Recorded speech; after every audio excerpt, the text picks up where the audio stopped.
Hi friends, welcome to movie updates and reviews. మీకోసం chat movie review తీసుకొచ్చాను guys. Movie చూడడం జరిగింది. Movie మాత్రం సూపర్ ఉంది గైస్. మాస్ ఎంటర్టైనర్, సాలిడ్ ఉంది. మెయిన్లీ ఫస్ట్ హాఫ్ మాత్రం పీక్స్ ర్యాంప్ ఉంది అసలు. సెకండ్ హాఫ్ మళ్ళీ మన రొటీన్ ఫామ్లకి వచ్చేస్తుంది మూవీ. కానీ ఓవరాల్ మూవీ మాత్రం సాలిడ్ ఉంది గైస్. మెయిన్లీ ఈ మూవీ మన బాలకృష్ణ గారికైనా రవితేజ గారికైనా పడుంటే ఫ్యాన్స్కి ఫుల్ మీల్సే. మాస్ ఎంటర్టైనర్కి అయితే అసలు కుదవే లేదు, సూపర్ అనిపించింది. కానీ మన హీరోస్కి ఎవరికైనా పడుంటే కనుక ఫ్యాన్స్కి మాత్రం పండగే ఉండేది. కానీ సన్నీ దేఓల్ గారు కూడా చాలా బాగా చేస్తారు, సూపర్ చేశారు. అసలు మామూలుగా చేయలేదు. విలన్ రోల్గా చేసిన అతను కూడా చాలా బాగా చేస్తారు, సూపర్ అనిపించింది. స్టోరీలోకి వెళ్తే విలన్ ఉంటాడు, ఒక ఊరిని ప్రజల్ని హింసిస్తూ ఆ ఊరిని శాసిస్తూ ఉంటాడు గైస్. ఆ ఊరికి హీరో అయితే అనుకోకుండా, అంటే ట్రైన్ ఆగుతుంది, ఆ ఊళ్ళో అయితే హీరో అనుకోకుండా దిగుతాడు. దిగి టిఫిన్ చేద్దామని అయితే ఒక దాబాకైతే వెళ్తాడు. అక్కడ విలన్స్ అయితే వస్తారు. చిన్న ఇన్సిడెంట్ అయితే జరుగుతుంది. హీరో సారీ చెప్పని చెప్తాడు, వాళ్ళు చెప్పరు. అక్కడ పెద్ద ఫైట్ అయితే జరుగుతుంది. వాళ్ళు ఒక నేమ్ అయితే చెప్తారు, నాకు వీళ్ళు తెలుసు, నా మీద చేయాలేసు అని. అయితే ఆడు సారీ చెప్తాడని అక్కడ పోతాడు. అక్కడ ఇంకో అతని పేరు చెప్తాడు, అక్కడ పోతాడు. అలా పెద్ద విలన్ దగ్గరికి అయితే పోతాడు గైస్. అక్కడికి వెళ్ళాక ఫైట్ ఉంటుంది. ఫైట్ అయ్యాక హీరోకి అయితే ఆ విలన్ గురించి, అసలు ఆ విలన్ చేసే అక్రమాల గురించి అయితే హీరోకి తెలుస్తుంది.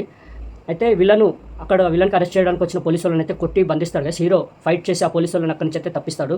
మరి విలన్ అయితే ఇంకా హీరోని వదిలిపెట్టొద్దని అయితే అనుకుంటాడు గైస్. ఎలా అయినా హీరోని చంపాలి అని అనుకుంటాడు. మరి ఏం జరిగింది అసలు? విలన్ ఆ ఊరిని కబ్జా చేసుకోవడానికి, ఆ ఊరి ప్రజల్ని శాసించడానికి కారణం ఏంటి? దాని ఇంకా ఉన్న విలన్ మోటివ్ ఏంటి? మళ్ళీ హీరో ఆ ఊరి ప్రజల్ని కాపాడా విలన్ నుంచి? మరి ఊరి సమస్యను హీరో తీర్చాడా? మరి క్లైమాక్స్లో ఏం జరిగింది? ఈ సారీ అనే వర్డ్తో స్టార్ట్ అయిన మూవీ ఎక్కడ దాకా వెళ్ళింది? సిర్ఫ్ సారీ బోల్. సూపర్ ఉంటుంది గైస్. డైలాగ్ మాత్రం, ఒక్క డైలాగు వచ్చిన ప్రతిసారి ర్యాంపే సూపర్ అనిపిస్తుంది. సన్నీ దేఓల్ గారు మాత్రం మామూలుగా చేయలేదు. మూవీ మాత్రం ఎక్కడ డిసప్పాయింట్ చేయదు. మెయిన్లీ ఫస్ట్ హాఫ్ మాత్రం ర్యాంప్ ఉంటుంది. సెకండ్ హాఫ్ కొద్దిగా మళ్ళీ రొటీన్ ఫామ్లోకి వచ్చేస్తుంది. అంటే స్టోరీకి వచ్చేస్తుంది. కానీ ఎంగేజ్ చేస్తుంది. ఎమోషనల్ కూడా బాగా పండింది. కానీ ఓవరాల్ మూవీ చూసుకుంటే మాత్రం ఎక్కడ డిసప్పాయింట్ చేయదు గైస్. సూపర్ అనిపించింది నాకు మాత్రం. ఫస్ట్ హాఫ్ మాత్రం సూపర్ ఉంటుంది. సెకండ్ హాఫ్ కొద్దిగా డిసప్పాయింట్ చేస్తుంది. ఓవరాల్ మూవీ మాత్రం ఎంటర్టైన్ అయితే చేస్తుంది. Full mass entertainer guys. Mass audience ఎవరైతే ఉంటారో వాళ్ళకైతే ఫుల్ మిల్సే. చూడండి, మూవీ చాలా బాగుంది. మన సన్నీ దేఓల్ గారు కూడా బాగా చేస్తారు.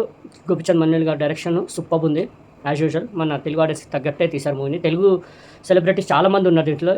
చాలామంది తెలుగు సెలబ్రిటీసే ఉన్నారు.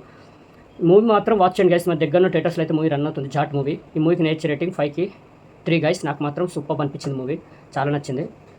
ఓకే, మరిన్ని మూవీ అప్డేట్స్ కోసం please like, share and subscribe movie updates and reviews guys. Thank you.